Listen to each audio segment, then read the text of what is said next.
What up, y'all? Hey, y'all. Yo, this is Jay Floyd, man, and this is my beautiful wife. Dennia Floyd. Hello, hello. Yo, we come in with a really quick, a special edition of Jay Floyd Speaks Life, man.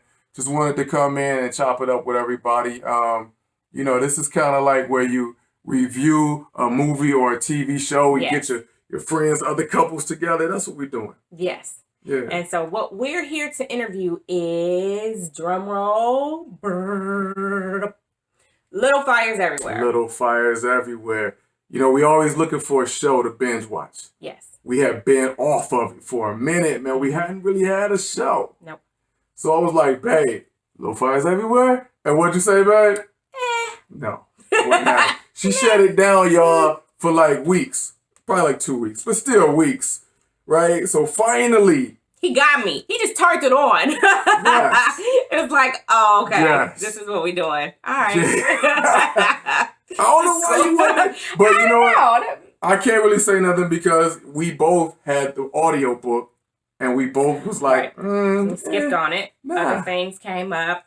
I remember they talked about Reese Witherspoon's book club, Yeah. and it was a huge book on our book club. And at the time, I think that was a couple of years ago, I had it on my list, and I downloaded it, but I let it expire. So I grabbed it from the library on Libby. Shout out to the Libby app, man. and That's Overdrive. what it's all That's about. usually what I'm on. Yeah. Cleveland Public Library, Cleveland. I got it like 3-4 times and I just kept being like,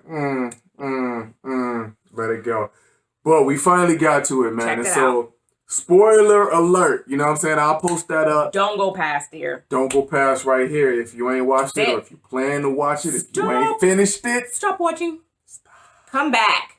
Just don't watch right now. Come back and check us out. Yes. Just not now.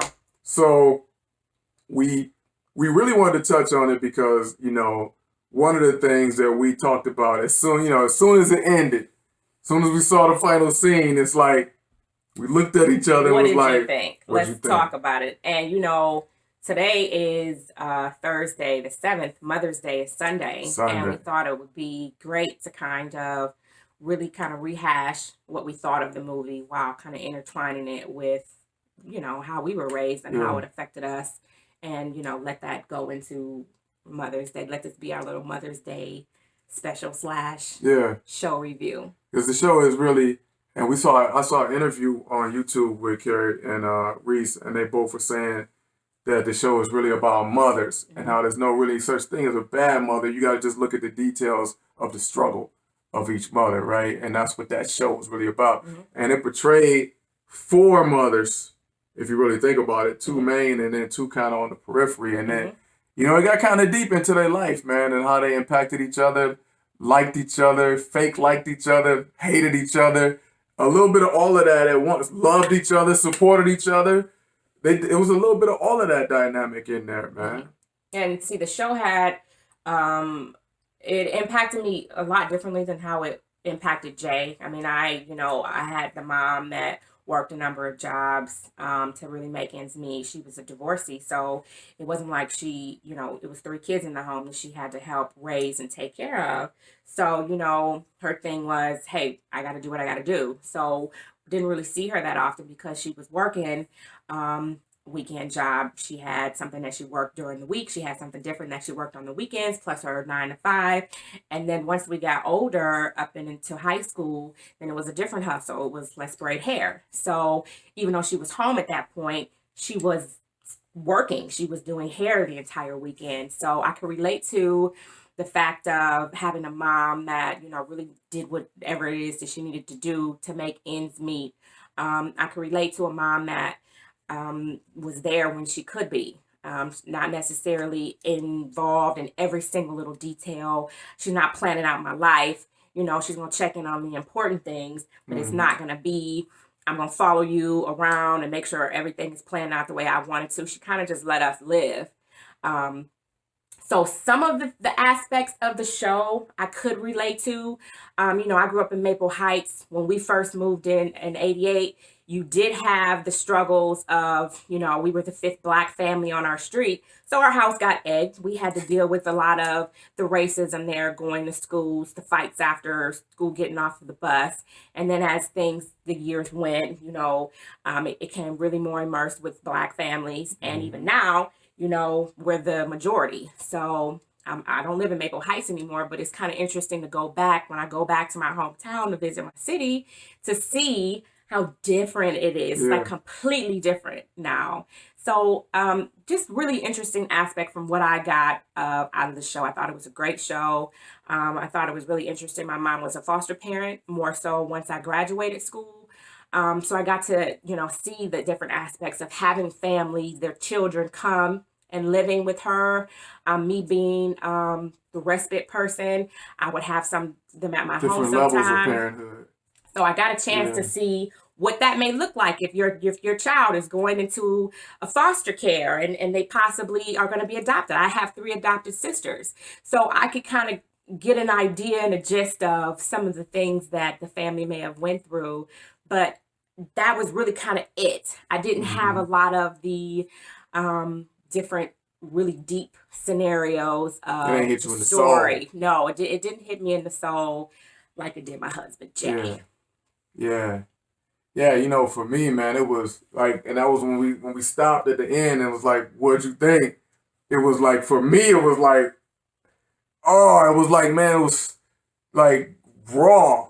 Like it touched in so many wounds in me. You know what I mean? Because, for me, I had a, looking at Kerry Washington's character of Mia Warren and her daughter, Pearl, it was kind of reminiscent of how I grew up. Like we came up in the slums of Cleveland, basically. And, my mom, we were really, itinerant. We was in the car. We was in the car driving a lot. Sometimes, sleeping with cousins or living here. So, seeing that mother take basically her whole life, which was her kid, pack it in a car, basically like baggage. She packed her kid in the car and took her life with her. Now I felt that, because that's what my mother did with me and my brother, Then to also have, the movement from elsewhere into Shaker Heights, right? Like for us, it was into Euclid and then into Cleveland Heights. But to have that otherness, where it's like, man, the mother's doing whatever they can to get their kid into a good place, but the kid just want to be like the Letterman jacket, where just want that regular life. You don't want to come home to the big house that you own without those problems. But in reality, it's like you struggling to pay the rent, struggling to pay the bills, getting evicted. And not every family around you, most of them can't even understand what an eviction is because they own their house. So that was something that you grow up with, that I grew up with, and it hit me seeing that. Also, for her brother to die, that hit me in a sore point, for my brother to pass away too. So it was like, there was just so much there. And then, Kerry Washington's character was really just driven by trauma. She was traumatized by her family disowned her and her brother died and the woman that she loved died all in like 1 week. So she lost everything. And I could relate to that, and I could relate to my mom feeling that way as well and being traumatized and just kind of leading her life through that trauma instead of healing. That's why a lot of the arguments you would see, like Kerry Washington just going at somebody, I was like, man, my mom was like that. And see, my mom was a little different. And yes, she also had death early. Her mother died when she was 12. Her father died a little later. So she kind of had to grow up on her own because she was the black sheep of her family. And so having kids, not knowing, having that example there, she kind of had to figure it out. And so her main thing was, I got to work. I'm not married anymore. I'm divorced. I got to make sure we do own our home.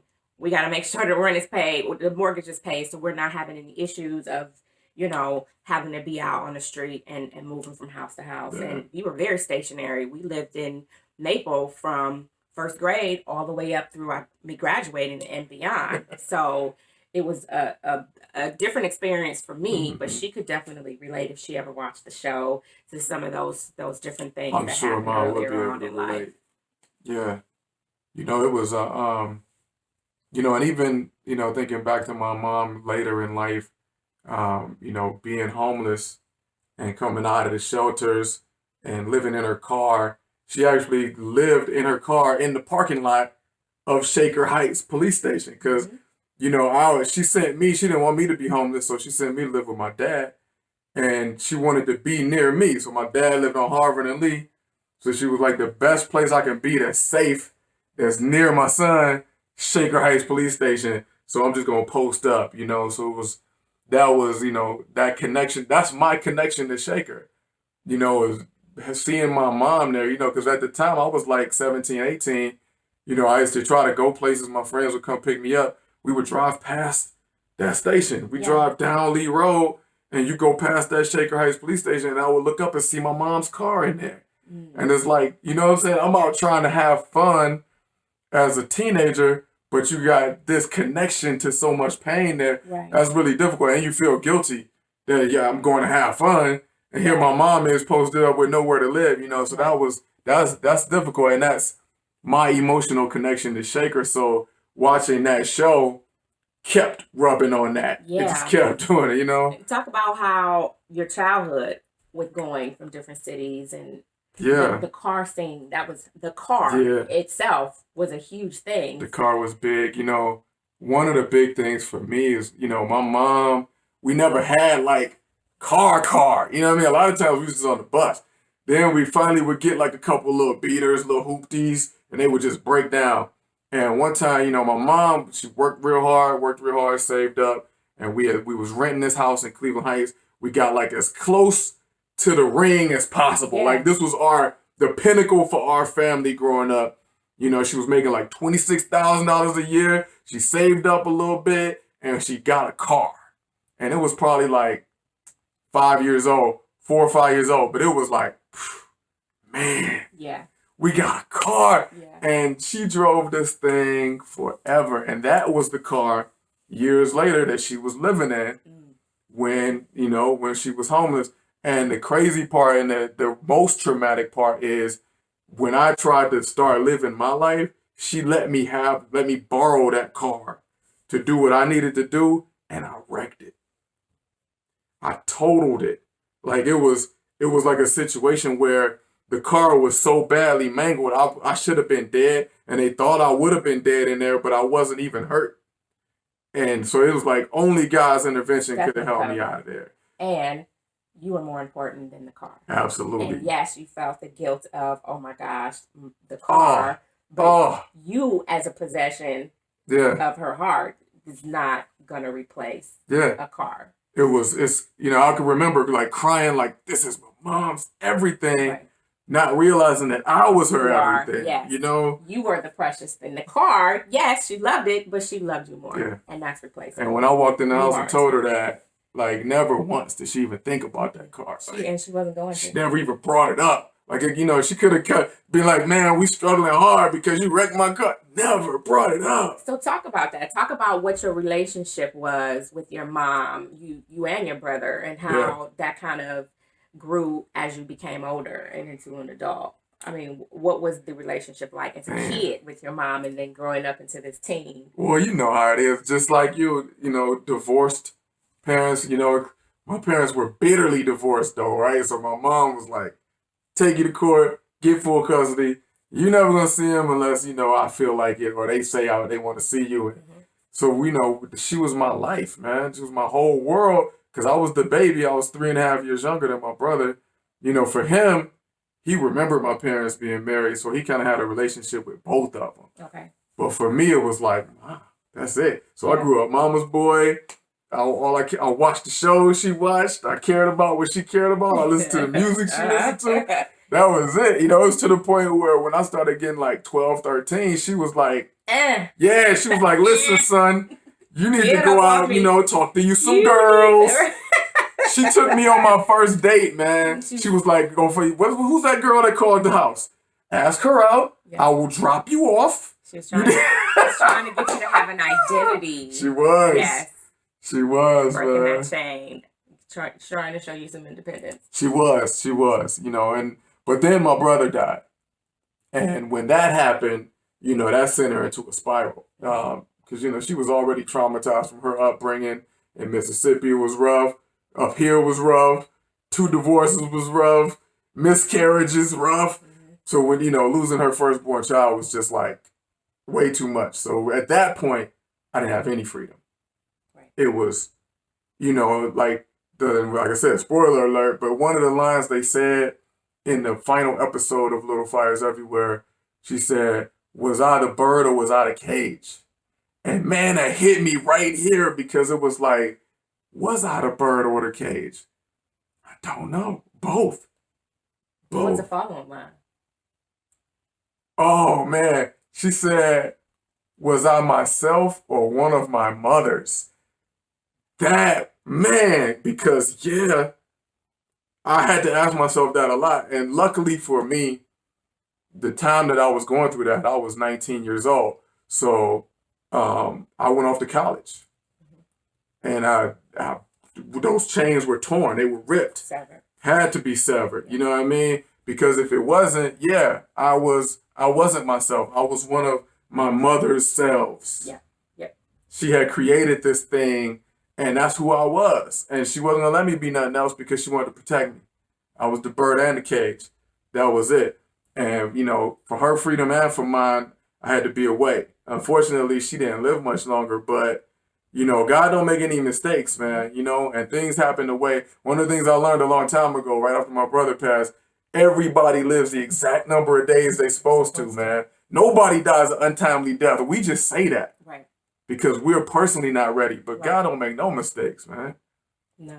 You know, so yeah, that was one of the things that struck me about the whole motherhood thing is that idea of, you know, being so coveted that a person can make you a part of who they are. Mm-hmm. I felt that. I've experienced that, you know, and it's something that I take and we talk about all the time because it's one of the things that I have to be wary of as a parent now, you know, because if we don't be careful, it's like they said, if you don't study history, you're doomed to repeat it. Mm-hmm. If we don't be careful, we can do the same things that happened to us that wasn't so good. Right. So, you know, you learn from them, you understand what they are, you process it, and you try to get better and say, all right, I know this is where I come from. Right. But how can I do it a little different? How can I grow? You know? So what do you think about the ending where the daughter is, hey, who is my dad? Tell me about him. I want to know who he is. And the mom is saying, he didn't want you. You don't need to talk about him. He didn't want you. He didn't want to be a parent. So you don't need to know anything about him. What did you think about that scene? I thought, so I'm the type of parent that is, let's talk about it. I don't want to keep you in the dark. It's not me giving you this sugar-coated. I don't do that. Let's talk about it. So for me, we would have already had the conversation. You would have already known the story of why your dad isn't around.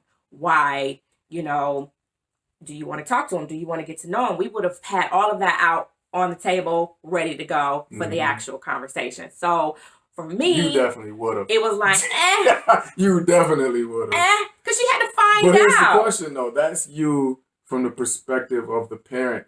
What about you from the perspective of the child? I would have wanted to know. Have you felt that before, though? So could you relate to that? I don't have a relationship with my dad. We talked about this on our podcast that we did last year for Father's Day, where we talked about how our relationship with our fathers have been. And, you know, my mom and my dad, they got divorced when I was young. I saw my dad leave. I saw that exchange. And so, you know, he would come around once a year, unless I called him. But it was really not that much of a relationship. He got remarried and he had other children. So as an adult, we still don't have much of a relationship. And I've really extended myself to say, I want to have a relationship with you. I want you to know my kids. I want you to really kind of be involved as their grandparent because they only have one living set. And, I know if your parents were here, they would be heavily involved. And so, I just really wanted my children to kind of know who their living grandparents are. And that really kind of hasn't been the case. And so, I still love my dad. I mean, it is what it is. You got to meet people where they are. And sometimes that means that you're not meeting them. You're loving them from afar. You're saying that prayer for them.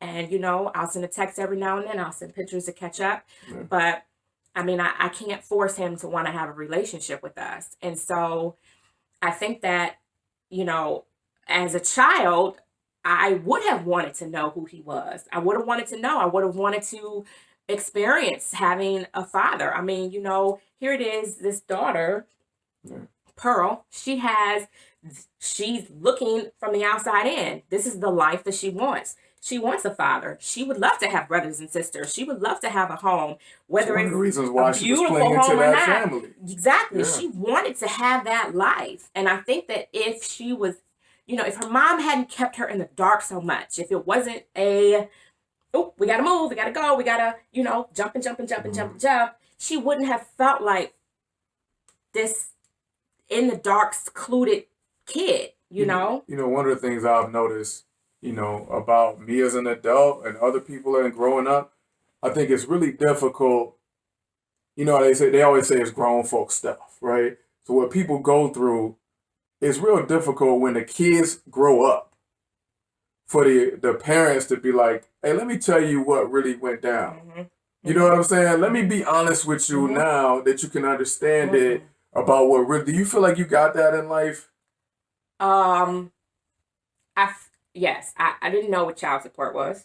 I found out what child support was when I called my dad one day and said, hey, I want to buy mommy something for Mother's Day. Can I have some money? And he was like, no, I pay child support. You better get that money from out of there. Don't call me. I asked you, can you get money? Whoa, what is he talking about? You get money? So Mary yeah, that's to help pay these bills. Yeah. So did you ever understand? No. Why things didn't know work? What that meant. I just okay. No, I had no idea. Yeah. That's a hard thing to do. I didn't know why my mom worked so many jobs. I just knew she went home. Yeah. I didn't know. I mean, it was. She's not here because she's working. So I think that may be why I'm such a, hey, let's talk about it. Let's get it out in the air. You ain't got no questions. You know what this bill is going for. You know why we're making this money. Because hey, what for? Yeah. Let's keep it 100% real. And maybe people may think, oh, your kid is too young for that. No, they not. I'm sorry. I don't believe that. I feel like, if my kid is going to learn something, it's going to come from me. And it ain't going to come from something that they learn from school that may not be the right thing, and I don't want that to be a happenstance, or in this situation with Pearl, where she had to find it out from that other woman about what her mama done did instead of getting it directly from her mom and understanding why her mom had to do these things instead of getting it on the back end thinking that it was something horrible and horrific. Speaking of kids learning something, we're going to have to pause for a second because we got one breaking in the room. You hear that? We'll be right back after these commercial breaks. Boom. And we're back. And we're back. What do you think about that? What do you, I know your mom was very need to know. Yeah, but no. See, my mom was like, let me tell you all the details about a lot of things. She never really gave me the real between her and my dad. You know what I mean? It was extremely one-sided. She never gave him no redeeming fact. It never was like, man, I was in love with your dad. Yeah. And she would tell me them stories about other men. Yeah. You know what I mean? Before I met your dad, I was in love with so-and-so, or I was engaged to so-and-so, or my ex-husband so-and-so. But with my dad, it was never no good stuff. But she gave you the real about life. She gave me the real about life all the time. You never had a question about why things were. No, I knew exactly what the child support was because we used to go down to the post office and get it and open it up. And we knew how much it was, when it would go up. We knew when it was coming. We knew the difference between our child support check and her paycheck. We knew all the numbers, all the details, all the bills, all of that. I knew that at like age 6. We knew everything. But as far as the understanding who my dad was and why they were not together or what may have happened or where I exactly came from, Yeah. I didn't get that. Yeah. I didn't get that part. And, probably because she was too hurt Yeah. to really deal with it. So, the only thing she could really eke out was, let me tell you what this MF did. You know what I'm saying? Yeah, it was just hurt, so let me hurt him. Yeah. And see, I don't, honor his acts a number of times. Where's Papa? Why don't I see Papa? When are we gonna go visit? And I the explanation that I give her is, he's just not around. Mm-hmm.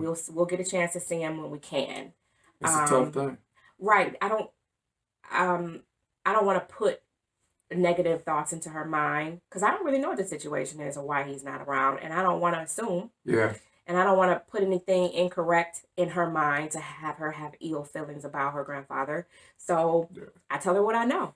It's tough though because one of the things about kids, they don't really listen to what you're saying at all. Kids just look at you and feel your vibe. That's right? It, right. So you can say, yeah, Papa, but what she's feeling is what you feeling. Right. So I'm very like, check yourself before you answer this question. Don't give her anything that will make her feel a certain way. Yeah. And then at a certain age, extremely honest with your answer, but don't have all that extra. And at a certain age, she gonna need to know that though, because that's your story. At that point, she will know. Because maybe he's gonna come around, and maybe we'll have another kind of story. Can do some amazing things. Right. So maybe that conversation will be different. Yeah. But right now, I can only tell her what I know, which is man. Listen, at age 28, me and my father built a very good relationship. He was 68. So, yeah, it can happen. God can do some amazing things. Absolutely. And I still have faith in that. Yeah. I don't have anything ill to say about my father. Life happens. So, love him from afar. And when he comes around, he comes around. We always show him mad love when we get a chance to talk to him, when we see him. Yeah. We always pour into him. So, it's what it is. One of the things about the whole thing, the mothering thing, though, is I like the fact that even though it's tough to really dig through and see it, they did show two mothers support each other, right? And they supported each other even though, Kerry Washington's character was going out her hurt and something that she did wrong and had her guilt from it, but she still operated to say, let me look out for this other mother and try to help her out. So I like the fact that they show mothers loving on each other and trying to support each other, even though it was a faulty way.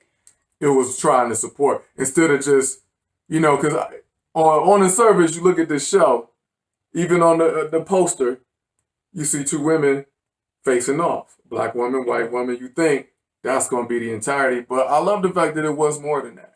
I love the fact that it was more than that too, but I'm going to be honest about that. I felt some kind of way. I felt very much like Pearl because here it is. You're an artist.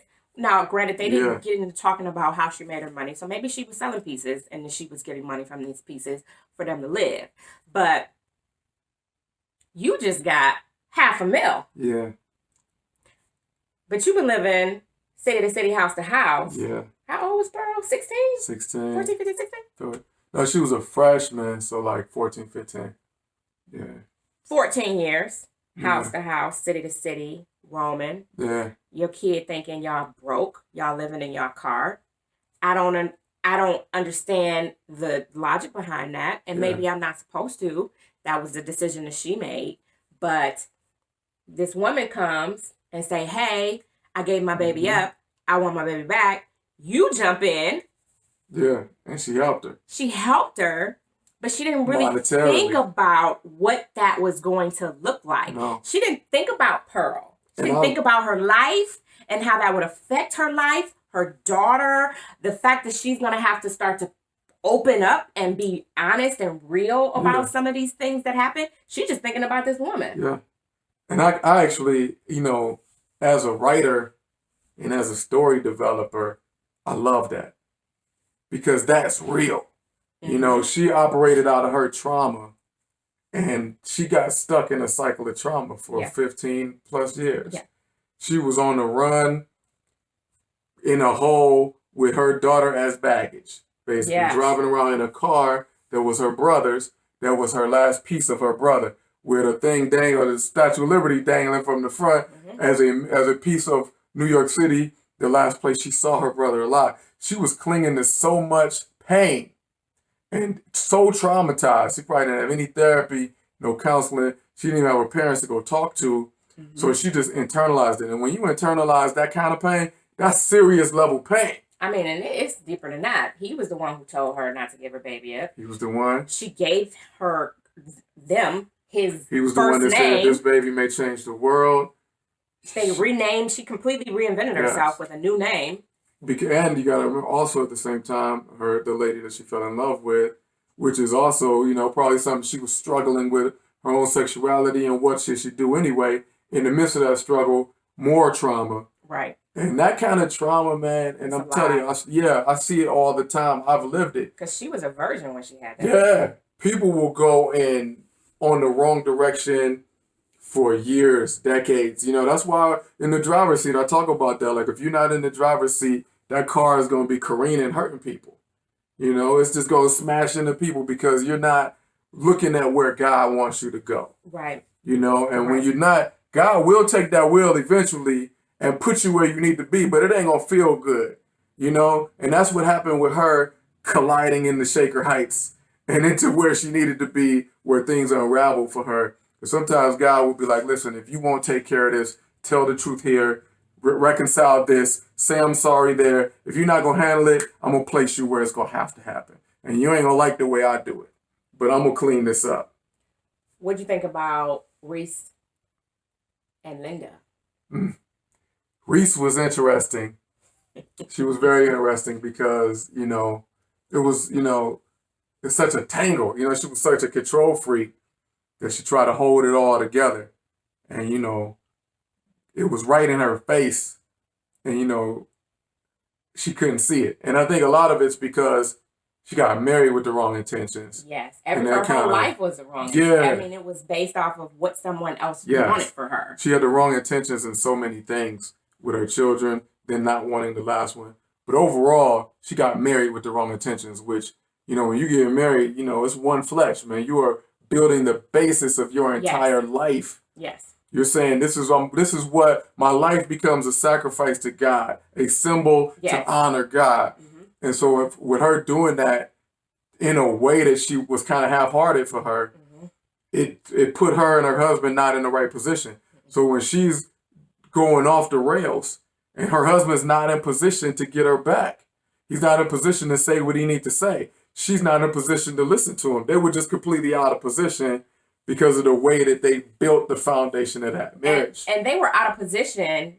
You notice that her husband never got a backstory. Yeah. At all. No. And I think that was very intentional because she probably never gave him one in her life anyway. But he was never there. Yeah. Remember, that was the thing when she had Izzy, he was never there. Yeah. And then it was you got little bits of pieces of him, but majority of the show, he is not in. Because if you notice, he did get a backstory. It was her ex-boyfriend. It was her ex-boyfriend. So it wasn't really her husband. It was the man in her life got a backstory. And he got was a replaced. Filler. Yes. He got replaced with a filler. He was a filler. That she really didn't have the same passion for. And so I think it makes perfect sense that they didn't give him a backstory because his backstory was that she was in love with somebody else. And she had a lot of resentment towards him because she wanted to get back to working and she found out she was pregnant. And he like, everybody's like, you don't really need to work. Yeah, we get the house that we want. You don't need to do all of that. And so she had that resentment because here, this man who wanted her to run away with him and live their life and start this journalism dream, she ditched it because she needed to follow by the book. And now you meet up with him and he's doing absolutely everything that you wanted to do. And here it is, you had to put your dream to the back burner to be wife, mother, everything that your mother wanted you to be. You saw those two extremes. Like even when she went back to meet with dude, he didn't have no family. None. He didn't have no family. He was married to his job. So it shows you right there that the dream that she wanted could not coexist with her what she ended up with. No. And she wanted to do both, and you just couldn't do it. Right. There has to be a balance. And there was none. I mean, her whole life was strategically planned every single day to the minute. Yeah. What about Linda? Man, Linda, that's unique. You know, I thought it was good. I love the character. Um, I like that they showed her struggle with some stuff, like, you know, being called out on not knowing Chinese culture and Yes. not being ready to expose the Yes. baby to Chinese culture. I like And that what they about called her. right? And all of the little knickknacks, Yeah. like the fortune cookies Yeah. and all of this. But if you notice, most of that stuff was all Her. old girl doing She that. let her do that. Yeah, Yes. that was her old girl. She did And I think that showed a little bit about friendship because she could have easily been like, everything that's a detriment to me in this case was you. You know, but she didn't. And you could see, I felt like in some of those scenes, she wanted to say that. She did say it. Did she say it? She didn't. She said it with her face. She said it, but she didn't say it. Yeah. Well, she said it. You was the one who brought her here. Her husband said it. Yeah, her husband She said got it. She wanted, you could tell she wanted to say it. Remember when she came over to her house and the baby said, Mama, and the baby was playing? And you could tell she wanted to say, everything that went wrong with this case was you. The fortune cookies, trying to bribe them. What was the other thing she did? She told her in the bath. Everything that went wrong was all her. Well, she did it. She did. I mean, she kept telling her she couldn't relate. So she said it in her own way. Yeah. Like you and don't the really look said it because I felt it. You can't really feel me because you don't really know what I'm going through, what I've been through. You've had everything that you wanted, even the things that you didn't want.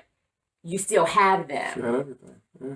I thought it was interesting that she had no intention of letting her see her birth mother.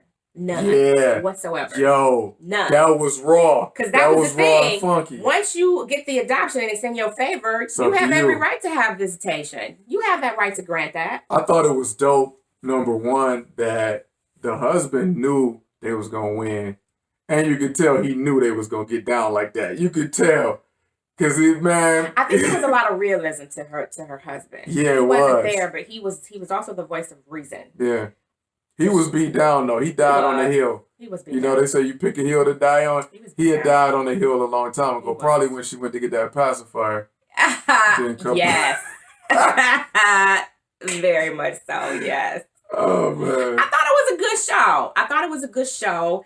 I thought the kids were really interesting. I thought it was, I thought that the fact that Reese's character really kind of did what her mom did to her with their first daughter and making sure she lived a perfect life and following everything to the T. And then here it is, you have your youngest daughter, Izzy, who you never wanted from the first place. She's the mess up. She's the one who has all of the issues. She's the one that makes everything horrible. She doesn't listen to me. She can't be who she is. But on the flip side of that, you have Mia, whose daughter is looking in like, this is the life I want. Yeah. And then Izzy is looking like, hey, but I want your mom. Yeah. Your mom, I can relate to her. I can understand her. She gets me. She's helping me. The nuance I thought it was so interesting how each mother helped the other child. Yeah. Although I thought the extra layer that they added onto it was really real of the difference in race and experience. Yes. You know, because when Pearl kept coming over, Elena was like, oh, all the way up to the last scene. All the way up. But the last scene, she was like, get out of my way, I don't really care who you are. But before then, she's like, oh, Pearl, let me take you in. And so you could tell she really would. She probably did want to trade her daughter for her.